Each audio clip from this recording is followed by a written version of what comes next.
Golden Age studios treated actors as raw material, editing faces, bodies, even ethnicities, to fit a narrow fantasy. From Rita Hayworth's scorched hairline to Judy Garland's pep pills and a TikTok filter now warping Gen Z faces, 7 fast chapters, each more jaw-dropping than the last. One Rita Hayworth wasn't born a flame-haired icon. She entered the world as Margarita Carmen Cancino, the Spanish-American daughter of dancers from Tijuana. To fit the studio dream, executives ordered 2 full years of painful electrolysis that literally burned her low, 2 foreign hairline higher on her forehead, then rebranded her with her Irish mother's maiden name and a bottle of copper-red dye. Across town, Chinese-American trailblazer Anna May Wong learned the same lesson in a quieter, crueler way. When MGM adapted The Good Earth, a story about Chinese farmers, Wong tested, dazzled, and was still denied the lead. Studio bosses cited hazy morality codes, then handed her role to a white actress in yellow face while offering Wong the seductive villain, a part she refused on principle. 2 stars, 2 strategies, one physically reshaped, the other professionally erased. Either way, the mandate was identical: conform or disappear. Hollywood's beauty ideal was narrow, blonde, and lucrative, and the assembly line would sand away any trait that didn't match the mold. But when branding alone couldn't force bodies into that fantasy, the studios reached for something even harsher. 2 Metro-Goldwyn-Mayer's answer to teenage baby fat was chemistry. At just 16, Judy Garland was handed pep pills at dawn to curb her appetite and boost her energy, then knocked out with barbiturates after shooting Wrapped. Around-the-clock pharmacology loop the studio doctors called weight control. Executives liked the results, a trim, tireless Dorothy who could rehearse until midnight. Garland paid in panic attacks, insomnia, and a lifelong dependency she once described as studio-prescribed slavery. By the time she collapsed on London's bathroom floor in 1969, friends said the pills that had sculpted her waist had OD'd her future. She wasn't the only star told to trade meals for marquee appeal. Shelley Winters walked into Columbia's office in 1947 and heard the ultimatum: lose weight, bleach blonde, or stay the funny fat girl. Weeks later, she'd crash-dieted off nearly 30 pounds, sat in the commissary's gourmet diet corner, and emerged a marketable bombshell with peroxide curls and a clause-banning dessert. 2 trajectories, 1 blueprint. Studios shaved ounces with speed tablets and ego shivs, carving bodies until profits gleam. But when starvation and stimulants still weren't extreme enough, Hollywood reached for the scalpel, and the next chapter gets even sharper. 3 Marilyn Monroe's stardom wasn't just charisma, it was cartilage. In late 1950, still billed as Norma Jean, she slipped into Dr. Michael Gurdon's Beverly Hills office under the alias Joan Newman. X-rays later auctioned for 5 figures reveal a fresh chin graft and a subtle nasal trim. Tiny shifts that would become the face on every dorm room poster. The surgery solved one studio note, but peroxide solved another. Stylists kept Monroe's hair in a rotating bath of bleach every few weeks. By the time she shot The Misfits, her natural strands were so brittle that wigs covered the damage. Biographers say the constant chemical bombardment left her brushing strands off satin pillowcases each morning. Across town, Universal was assembling its own leading man from spare parts. Agent Henry Wilson rebranded truck driver Roy Fitzgerald as Rock Hudson, then sent him to dentists to cap crooked teeth, coaches to deepen his voice, and posture drills where standing up straight was literally fined. Reporters would later call Hudson Hollywood's most deliberate invention. Scalpels, bleach, capped enamel, each tweak nudged a paycheck higher while slipping the star farther from their own reflection.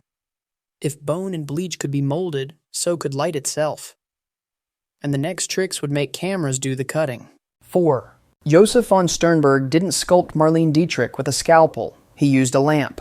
On the set of Shanghai Express, 1932, he positioned one hard key light above her eyeline, casting the now famous butterfly shadow under her nose and carving razor-sharp cheekbones the world had never seen. The look was so flattering that Dietrich insisted every future cinematographer recreate it, memorizing the exact bulb height before she'd face the camera. That single beam became her armor. Soft enough to erase pores, directional enough to hide sleepless nights, and bright enough to punch catchlights into her irises so they glittered like glass. Critics called it alchemy, but the message was simpler. Control the light, and you control the face. Josef von Sternberg didn't sculpt Marlene Dietrich with a scalpel. He used a lamp.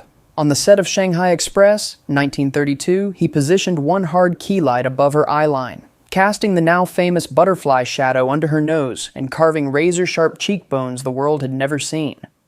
The look was so flattering that Dietrich insisted every future cinematographer recreate it, memorizing the exact bulb height before she'd face the camera. That single beam became her armor, soft enough to erase pores, directional enough to hide sleepless nights, and bright enough to punch catchlights into her irises so they glittered like glass. Critics called it alchemy, but the message was simpler. Control the light, and you control the face. 2 icons, 1 lesson, manipulate light and lens, and the audience sees only what you want them to see. But the price of perfection is permanence, and when an actor becomes inseparable from a single visual trick, the trick can turn into a prison. That cage will slam shut in the very next chapter. 5. On movie house billboards, Veronica Lake was the very definition of wartime glamour. A platinum sheet of hair draped over one eye in the infamous peekaboo style. But by mid-1943, the U.S. War Production Board feared that copycat bangs were tangling in drill presses from Detroit to Long Beach. Officials asked Lake to sacrifice the look on live newsreels. She complied, pinning the cascade into a tidy updo while warning factory women, "1 million of us can't afford vanity today." Overnight, her magic curtain vanished, and so did a chunk of her star power. Audiences who'd paid to see the mysterious veil now saw just another blonde, and magazine polls that once ranked her above Betty Grable slid into single digits. If Lake was undone by losing a trademark image, Montgomery Clift became imprisoned by keeping his. In the late 1940s, his raw, fragile masculinity, stooped shoulders, watchful eyes, electrified casting directors who'd begged other leading men to buff biceps and square jaws. Clift refused studio nose jobs and chin implants. That refusal itself became marketable, selling vulnerability as the new sexy. But on May 12, 1956, a hairpin turn in Beverly Hills tore everything apart. A smashed grill, a broken jaw, and surgical scars that rearranged the face audiences thought they knew. Producers tried to light him soft, shoot him in shadow, even redrape sets to hide swelling. But each close-up reminded viewers of the debonair profile that no longer existed. The persona that made him indispensable now amplified every flaw. Lake's clipped locks and Clift's fractured cheekbones expose the same trap. Once Hollywood casts an image in gold, the star must guard it like a prison warden, or watch it crumble. And when that image falters, the damage reaches far beyond mirrors and marquees, straight into health, wallets, and in some cases, the grave. 6. Aftershocks and downfalls. When MGM's Wonder Pill regimen finally quit working, Judy Garland was still chasing the Oz-size waist it had promised. In the early hours of June 22, 1969, her husband found her lifeless in a London bathroom, an accidental OD on the barbiturates she'd been prescribed as a teen.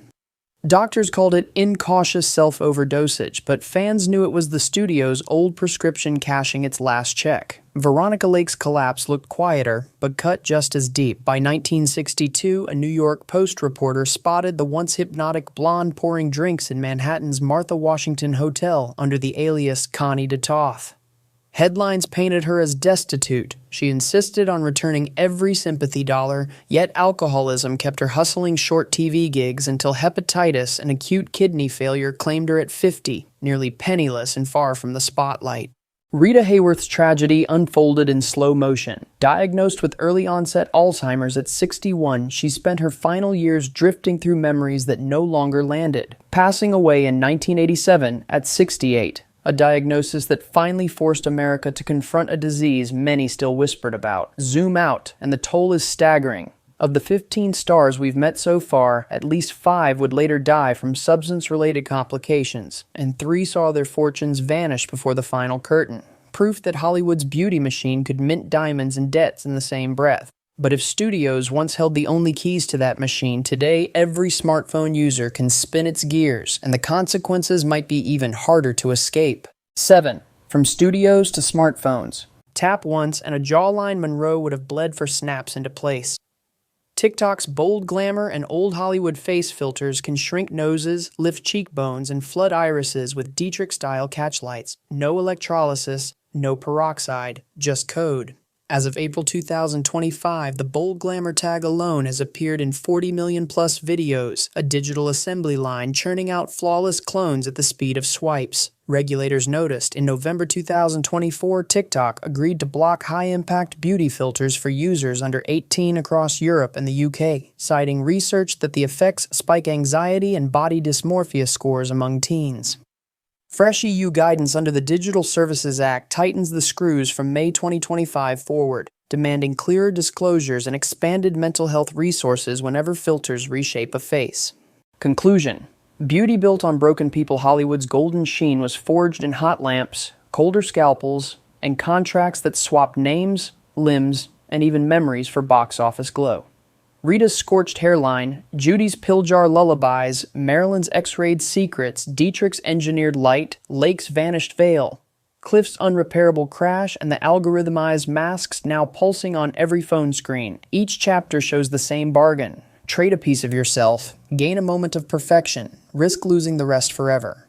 Studios once held the keys, but today the machine fits in a pocket. If a filter can grant stardom at a swipe, it can steal self-worth just as fast. So the real cliffhanger isn't whether fame will demand another sacrifice, it's who pays the price when we all become the producers of our own illusion. Whose reflection are we really chasing? And what happens when the screen goes dark? Keep that question flickering after the credits roll.